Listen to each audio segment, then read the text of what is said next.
Bueno, un bloque cultural para desasnaros un poco. Voy a hablar de dos libros y un cómic. El primer libro es Nuestra Señora de Notre Dame, de Victor Hugo, que es un libro que a veces se hace espeso, pero está bastante bien. Es un libro bonito. También se conoce popularmente como El Jorobado de Notre Dame. De hecho, creo que en las traducciones inglesas lo llaman así, directamente. Pero no es un libro solo sobre el célebre personaje de Quasimodo, que en realidad no sale tanto en la novela. Es un libro sobre la catedral y sobre el París del siglo XV, creo que es. Este Víctor Hugo, o Víctor Hugo, era un enamorado de la arquitectura. Entonces él explica muy prolijamente en la novela lo que él piensa que significa la catedral de Notre Dame desde un punto de vista arquitectónico, cultural y religioso. Dedica mucho tiempo a eso. También hay un capítulo entero muy largo y muy aburrido que se podría incluso quitar de la novela dedicado a describir con mucho detalle cómo era la ciudad en el siglo XV, incluso cómo fue su desarrollo histórico desde cero, desde la época, yo que sé, romana. Eh, al tipo le fascinaba estos asuntos de arquitectura y demás. Incluso, bueno, y reivindicaba que no se derribaran edificios históricos bonitos para construir otros supuestamente más modernos, pero mucho más feos. Y se comenta que eso llegó a influir en las autoridades de París para proteger la arquitectura gótica y románica de la ciudad. El tío entendía el tema, eso él te describe muy bien en qué consiste cada estilo arquitectónico, lo que es el arco ojival, el arco de medio punto, yo qué sé, de esas cosas. Y está bien. Ya digo que hay un capítulo que es solo de eso y que es muy, muy aburrido, pero el resto de la novela está muy bien. Los personajes están bien, bien pergeñados, sí. Te llegas a creer el drama de este sacerdote y erudito que se llama Claude Frollo, que es un prodigio intelectual, que a los 25 años ya sabe todo lo que puede saber un estudioso de la época, pero al mismo tiempo tiene muchos demonios internos. Pues se interesa por la alquimia y el pobre está intentando crear oro, crear estadios superiores de la materia. Eso es una obsesión que tiene, que lo aparta de la religiosidad pura. Y luego aparte, pues tiene la desgracia de enamorarse de una adolescente, que es la gitana esta, Esmeralda, y eso básicamente lo destruye a un nivel espiritual. El tío pues es una pasión obsesiva y el tipo pues tiene claro que o va a ser suya o la mata. Y Quasimodo es un personaje que está interesante también, mucho más descarnado que en las versiones así fílmicas. Porque en la novela el pobre Quasimodo es sordo, se queda sordo porque es el campanero de Notre Dame. Entonces, a base de oír campanas, se queda sordo. Y luego tiene toda una serie de taras ahí que lo alejan mucho de los humanos ordinarios. Es una figura así bastante trágica. Es curioso que Disney se lanzara a animar eso. Es acojonante, ¿no? Porque realmente es una novela anti-Disney. Totalmente, es muy cruel, es durita en cuanto al destino de los personajes y a sus propias personalidades. Son gente así un poquito extrema. Fue un movimiento muy, muy audaz. Pero las películas Creo que están bien en general, aunque solo he visto la de Disney. Hay una de Charles Laughton que hace él del jorobado. Creo que hay una muda incluso. Y luego hay una que sale Salma Hayek haciendo de Esmeralda. Eh, la peli de Disney es muy buena, yo creo. Todo. Creo que partiendo del material que hay lo Disneyfican, eso es cierto, pero sin acabar de perder la esencia de la novela. O sea, el Frollo, que lo cambian de archidiácono a juez, es tal cual. O sea, bueno, no exactamente. Realmente el de la novela es más compasivo, porque él no le imponen criar a Quasimodo como en la película. Él lo hace de propia voluntad, lo dejan ahí como un niño expósito de esos a la puerta de Notre Dame y él dice, pues me lo quedo. Porque es que él tiene también un hermano, que eso no sale en la peli, que él lo quiere mucho, pero es un hermano descarriado. Y parece ser que él piensa, bueno, pues a ver si a este le puedo yo criar mejor, aunque sea deforme y asqueroso. Y entonces, por ahí se pierden matices, pero el Frollo de Disney básicamente es el mismo personaje y está muy bien reflejado en esa canción ahí de Hellfire. Darkfire, Hellfire. Te transmite muy bien el conflicto terrible que tiene él entre la fe y la pasión, ¿vale? Y Quasimodo, hombre, la peli canta y en la novela es que directamente casi ni habla porque se ha quedado solo y un tío ahí huraño que no habla con nadie, casi se le ha olvidado cómo hablar, es tuerto, es sordo, ¿eh? Pero pues sí que reflejan bien el anhelo que tiene él a lo mejor de ser un humano normal. El que no tiene absolutamente nada que ver es Phoebus, que la peli es el guaperas, buena persona, y en la novela es un miserable absoluto, es un hijo de su madre que engaña a Esmeralda y la deja tirada. Eso, pero bueno, pues dijeron, venga, hay que tener un galán clásico, pues este. Ahí desde luego no reflejan bien la novela, pero el libro está chulo por esa construcción de personajes, la trama está bastante bien, hay una subtrama de una señora que está encerrada en una especie de celda aneja a una iglesia, en una plaza, es una penitente, es que está ahí purgando pecados que nadie sabe cuáles son y está ahí metida en un espacio de como de 2 metros y aceptando ahí, viviendo de la caridad de la gente. Y aparece a lo largo de toda la novela y es una subtrama que tiene una culminación muy interesante que obviamente no la voy a contar. Y bueno, pues está bien, o sea, el Víctor Hugo te transmite muy bien cómo él piensa que hay que relacionarse con los templos religiosos y con la ciudad en sí.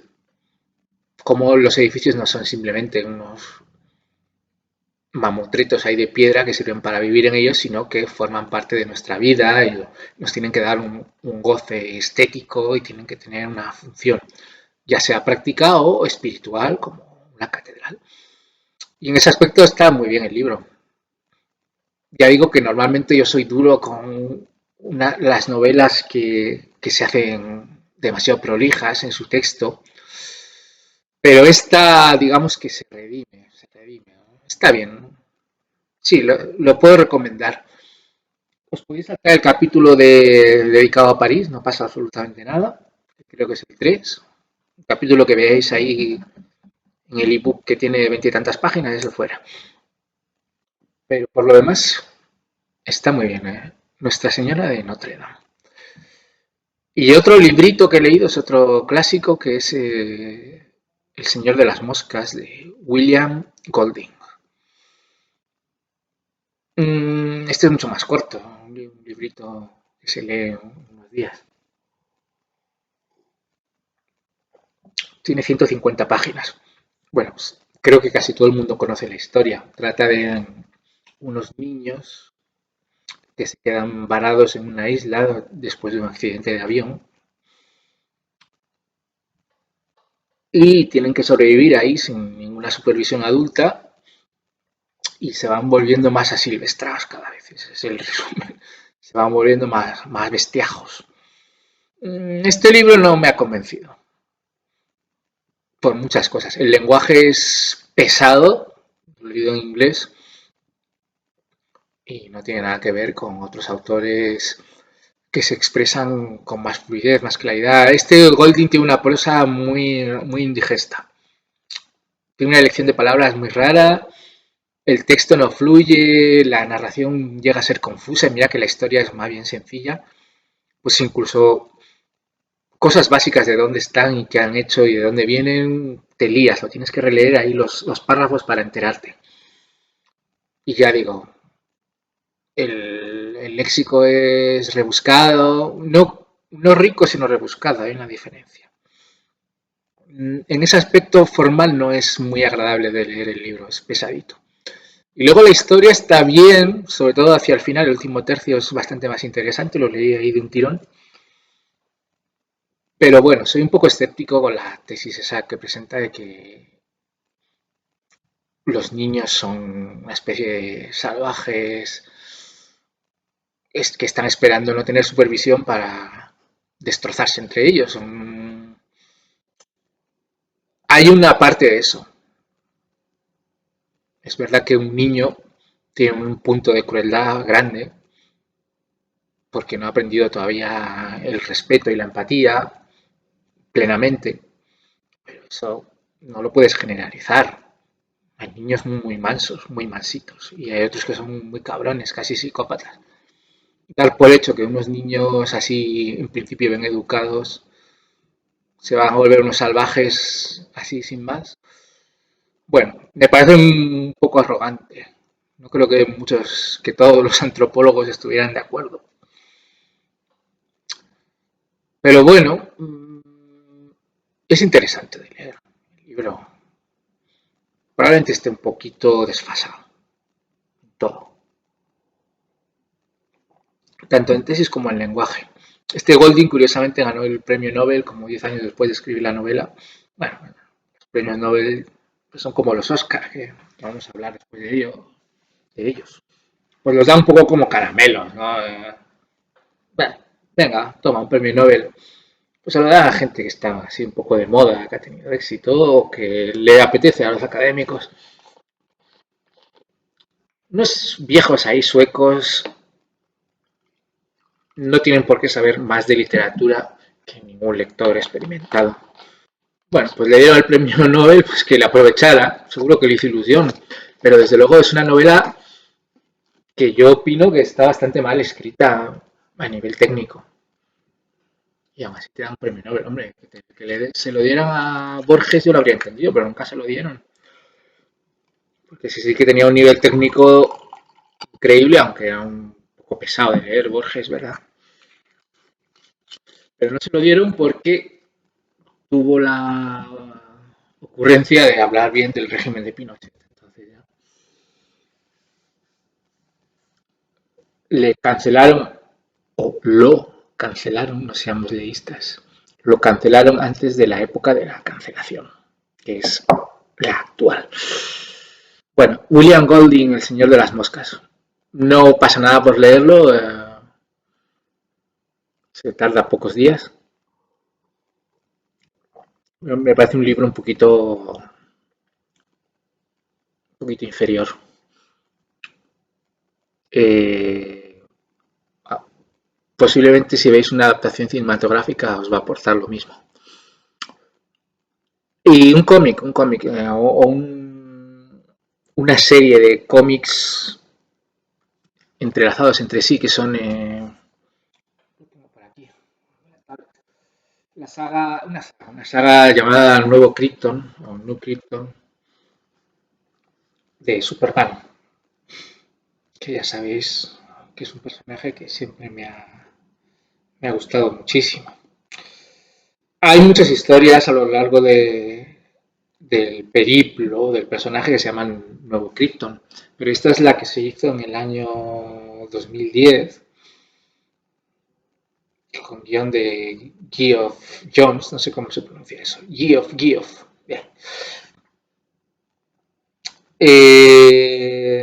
Que tiene una premisa muy interesante. Hay una serie previa, una miniserie, que se llama Brainiac, si no estoy mal, en la cual Superman se enfrenta a este extraterrestre que se llama Brainiac del planeta Colu, que es un coluano, que es como una especie de Galactus, va por el universo arrasando civilizaciones, pero en vez de comérselas, lo que le gusta es el conocimiento, ¿vale? Galactus se come planetas, los convierte en energía pura y se alimenta de eso. Pues este Brainiac lo que hace es arrasar los planetas enteros, pero guarda una ciudad de cada uno, la miniaturiza y se la queda. Y la guarda en su nave, que es gigantesca. Vamos a imaginar que la nave es como si fuera el tamaño de Madrid, de la Comunidad de Madrid, vamos a decir. Y entonces este Brainiac, en esta miniserie que estoy diciendo, se encuentra con Superman y Superman de repente tiene la oportunidad de salvar la ciudad miniaturizada que se salvó del cataclismo de Krypton. Que la ciudad era... Joder. La ciudad de la botella de toda la puta vida. ¿Cómo se llama? Que hay un canal de YouTube que se llama así. La botella de Candor, ¿vale? Entonces, en esta miniserie, pues Superman se encuentra con la nave de este cabrón y tienen que luchar para ver quién se queda con Candor. Que Candor es un elemento narrativo clásico de Superman de toda la puñetera vida. Es una ciudad eso que este tipo la secuestró y ya empezó a salir en los cómics, no sé si en los 50 por ahí o 60. Y en esta miniserie del 2009 o 2010, dibujada por Gary Frank, que es un dibujante absolutamente maravilloso, pues es el Superman, como dicen en Hispanoamérica, se enfrenta a Brainiac a hostia limpia, curiosamente. Pues Brainiac se supone que es uno de los mayores intelectos del universo, pero al final tiene un cuerpo físico, es un señor así verde, parecido a Hulk, y se enfrentan a hostia limpia. Y spoiler, gana Superman y se queda con la ciudad. Y se la lleva a la Tierra. Y le devuelve su tamaño de ciudad normal. Y ahí es donde empieza la saga de Nuevo Krypton. Que la premisa es que cuando Kandor vuelve a un tamaño normal, pues sus 100.000 habitantes, creo que son 100.000 habitantes, como los 100.000 millones que recauda de IRPF todos los años. Pues los 100.000 habitantes de repente tienen poderes kryptonianos, poderes de Superman. Y se monta un pifostio ahí tremendo porque hay una facción de humanos que no quieren saber nada de eso, que no quieren tener a 100.000 dioses pululando ahí por la Tierra con los poderes de Superman, que hasta cierto punto es razonable. Pues el que lidera esa facción es otro personaje clásico de Superman, que es el general Lane, es el padre de Lois Lane. Lois Lane tiene un padre militar, que es un cabrón, es casi un psicópata que está decidido a exterminar a todo lo que vuela a planeta Krypton. Y estos, como ven que no son muy bien acogidos en la Tierra, pues al final pillan un asteroide por ahí y trasplantan a Kandor a ese sitio. O sea, se la iban volando de la Tierra en trozo de de suelo con tecnología avanzada y la trasplantan a otro planetita. Eso es nuevo Krypton, ¿vale? Y bueno, está interesante por muchas cosas, por la premisa en sí, porque se recupera al personaje del general Zod con sus dos esbirros,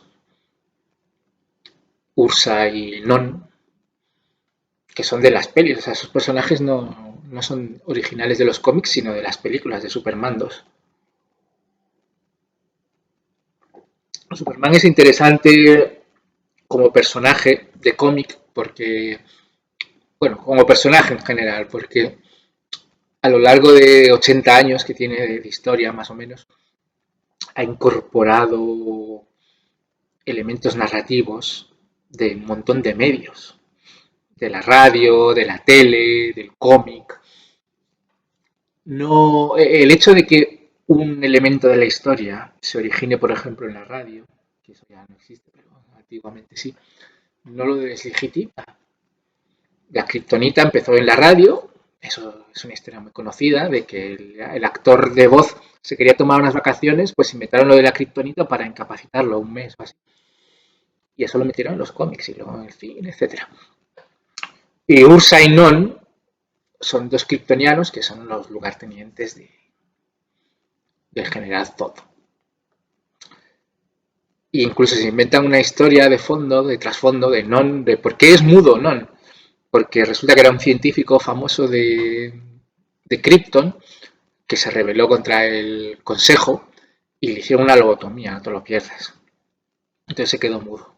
Bueno, eh, está bien. Lo único malo de este New Krypton es que es un crossover de estos brutal, que en su momento de publicación original pues tenías que comprarte 20 colecciones distintas para seguir toda la historia. Había una historia primaria que estaba en unos pocos cómics, pero si querías leer todo, tienes que comprarte un montón de colecciones.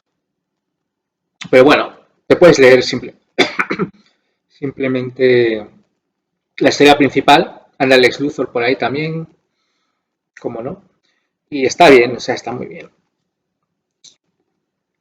Eh, es larga todo el arco narrativo que hay, pues sale por ahí la madre de Supergirl, que es la...